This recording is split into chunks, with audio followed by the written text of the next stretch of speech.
Let's look at problem number 2. In this case, right here I see solve instead of factor. So I'm going to set it equal to 0.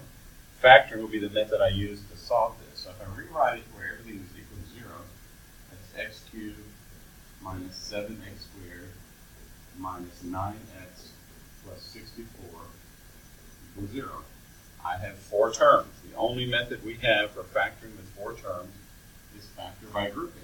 So you'll look at the first 2 terms and the last 2 terms, and you'll factor what they have in common.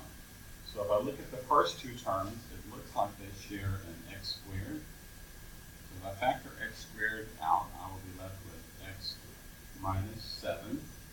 Bring the minus sign down, and then I will factor out, it looks like a 9. It's actually a negative 9, but that would then be x. And then I'll have a minus 7, because 9 times 7 is 63. I'm sorry, I had a typo here. That's a 63. So x squared, x minus 7 minus 9, x minus 7. So now I factor this as x squared minus 9, x minus 7 equals 0. What I'm ultimately after is setting each factor equal to 0 once it's completely factored.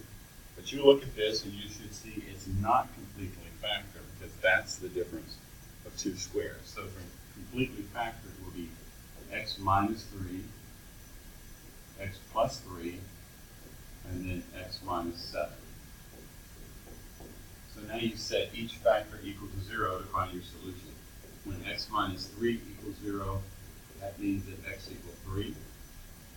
When x plus 3 equals 0, that means that x equals minus 3. And then the last one, x minus 7 equals 0, that means that x equals 7. So 3 solutions to this particular problem.